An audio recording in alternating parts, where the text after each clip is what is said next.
Hi everyone, I'm Sarah Hall, and today we are going to discuss how to release negative emotions.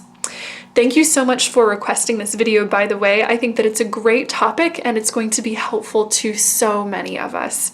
So the first thing to establish when it comes to negative emotions is that it is important not to reject or to stuff down our feelings simply because they are negative or uncomfortable.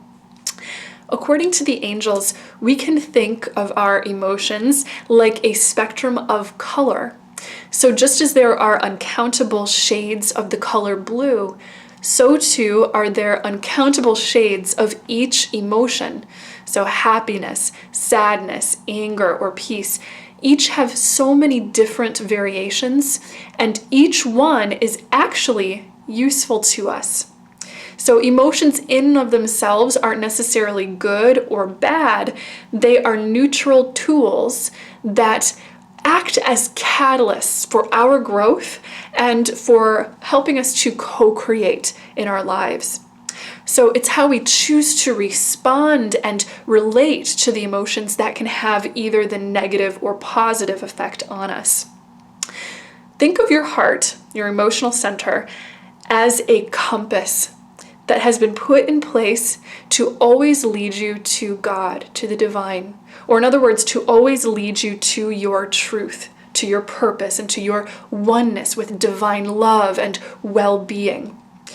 Your emotions are the spinning dial on that compass, and they're always giving you a clear indication of where you are on your path. And it's very easy for us to distinguish, for example, between a negative feeling and a positive feeling, so it's easy to use our compass. Positive feelings are an instinctual indication that we are aligned with God, while negative feelings are our indication that perhaps we're not. So our negative feelings can actually be very useful and informative catalysts for positive change for us. So the very first step to releasing a negative emotion is actually to validate it. Embrace the feeling to the extent that you are listening to the message that it has to give you. And know that this is actually a very loving thing to do for yourself. Your feelings are like people. They each want to be acknowledged, validated, and understood.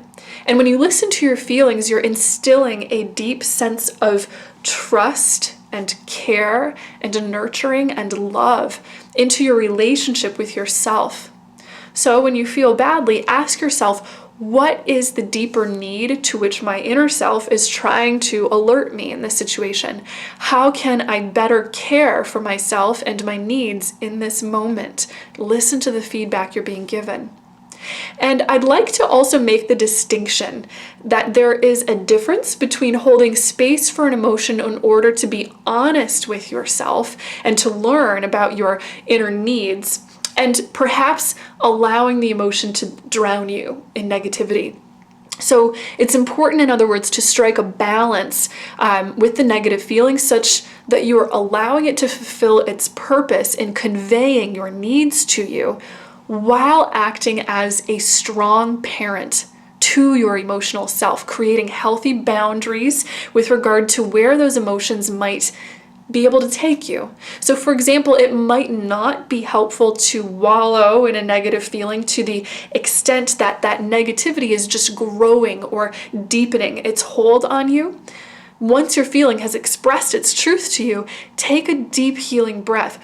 Call upon that inner parent and provide yourself with support by resolving to fulfill your need and to bring your life back into balance. So acknowledge the feeling.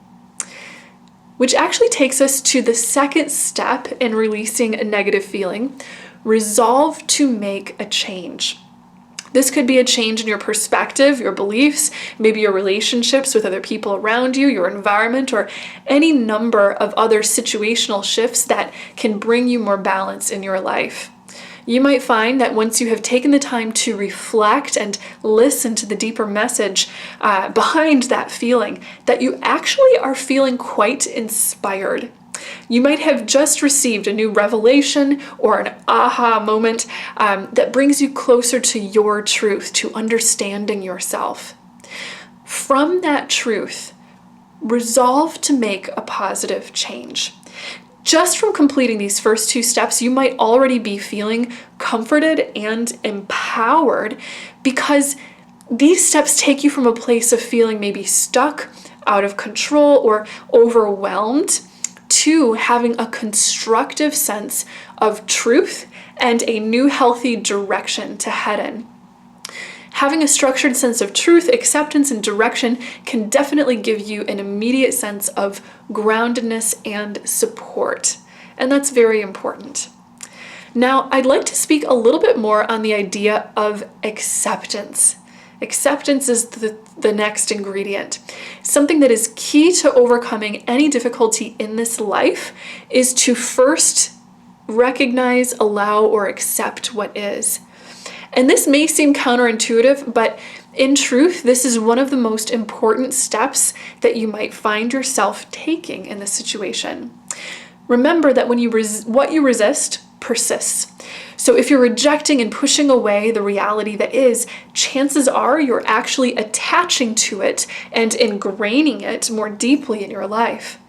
Observe your difficult feelings then and your experiences, and validate them by accepting that they exist. Telling yourself, yes, these things are things that are happening. Acceptance is the first stage in being able to make peace and equanimity with your difficulties. That peace of mind is inherent to being able to see the bigger picture in your situation, which would include things like being able to see perhaps the perspective of other people involved who are around you, which would give you a deeper understanding of what's going on. Or it can allow you to perceive all of the possibilities for resolution and healing that are available to you right now. Compassion, resolution, and healing come from a mindset of peace and not from a mindset of fear, conflict, or negativity. So accept to get you to that state of peace. Which brings me to yet another very important aspect of healing negative emotions. And this is the concept of non-attachment. Now, non-attachment is very different from ignoring or stuffing down your feelings. Non-attachment is a great perspective to reach for. In fact, after you've maybe taken the time to validate or accept the feelings, to listen to what they have to say, listen to the deeper needs. Non-attachment in this case refers to the idea of not allowing the negativity that you're facing to become ingrained in your sense of truth and your sense of identity.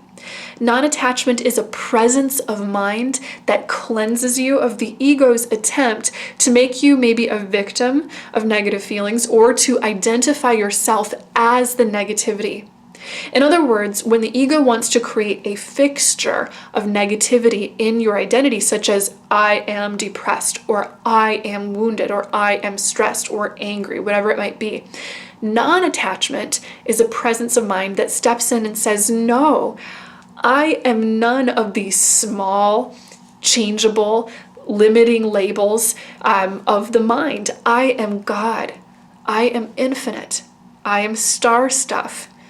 Yes, I seem to be experiencing maybe a bout of stress or fear or anger, but I am not those things. Non-attachment is a practice of releasing attachment to the ego's thoughts of worry or fear surrounding your present challenge so that you can reconnect to a deeper, more infinite part of yourself, your God self, and listen to the inner wisdom inside of you that knows how to heal and to resolve any challenges that you might come across in your life. You can practice this non-attachment through meditation, and that's one of my number one recommendations. Simply by becoming calm and still inside to the extent that you can practice observing what moves through you without attaching to it. Sort of like sitting on a riverbank, observing the current of your river or your consciousness going by without needing to dive in and attach to any particular thought, to swim down the river or follow that thought down any particular rabbit hole. Just hold space for the quiet, open observation, noticing that there is a hum of divinity that resides within that inner observer, and that will be very healing. Now, one of the most powerful spiritual tools that you have at your disposal is the power of forgiveness. Forgiveness is the ultimate tool in both accepting a difficult experience and releasing attachment to it. In fact, forgiveness is a pretty good word for referring to doing just that, to peacefully accepting and detaching from something negative with the understanding that because the negativity is not of God, it is not real in spiritual truth. It is not worth attaching to if it is of a mindset separate from divine truth. Forgiveness releases judgment and fear, not by pardoning negativity, or in other words, saying this bad thing is now okay. It rises above those things by reaching for the spiritual awareness that in truth, only love is real and only love is the constant reality. Love is the source and substance of your very being and of all creation. And if you can return to love, then you're returning to a truth that heals and clears all seeming negative feelings. Now, according to the Course in Miracles, the way to all love and inner peace is indeed through forgiveness. So when negative feelings arise, ask yourself, whom or what do I need to forgive? And remember not only to forgive other people or outer situations that you find yourself in, but also to forgive yourself. Forgiveness is to sort of reach towards the most loving, compassionate perspective that you can possibly find. One that can see divine perfection and love at the heart of all situations, at the heart of all existence. Forgiveness is to align yourself with the consciousness of love and with the mind of God and the angels. And with forgiveness, indomitable healing, peace, and love are truly yours. Nothing is impossible if you can forgive. You can overcome anything. Which brings me to the last point that I would like to make on this subject today, and that is that with self-love, you can see yourself through literally any difficulty. Self-love brings you courage, it brings you strength, healing, and peace, no matter what you might be facing in your life. Declare and really affirm that you love yourself and your thoughts. Do it in your choices and in the activities during times of difficult feeling that you choose. So if you love yourself unconditionally, then you'll have the capacity to see and experience the rest of the world with that same kind of love. Self-love, in other words, is the prerequisite to love consciousness. Love is the key ingredient to higher consciousness, otherwise sometimes referred to as Christ conscious or as an enlightenment. So when you're having a difficult moment, love yourself enough to maybe say no to a toxic situation and to create the best possible space around yourself for healing and releasing negativity that you possibly can. Take excellent care of yourself in your physical body or maybe in your sensitivity to emotions when you're dealing with something difficult. Support yourself by giving yourself all of the time, the space, and the tranquility needed to change your state and to gain a perspective that brings you peace and healing. According to the angels, your peace of mind is one of the most valuable things in all of creation, for it holds the keys to creating a collective heaven on earth. So prioritize your peace of mind. Thank you all so much for tuning into this discussion today and opening your mind to inner healing that is so key to making the world a more loving place. I am so honored to connect with you here as always. And if you enjoyed this video, do comment, hit the like button below, subscribe to my channel, hit the notification bell so that you'll know when I've put out a new video for you. And you can keep in touch with me on Twitter, Instagram, or Facebook with the links in the description below, and to contact me for your own spiritual coaching or angel healing session through my website, www.seraphim.com. Know until next time that you are so loved and so very blessed. Bye.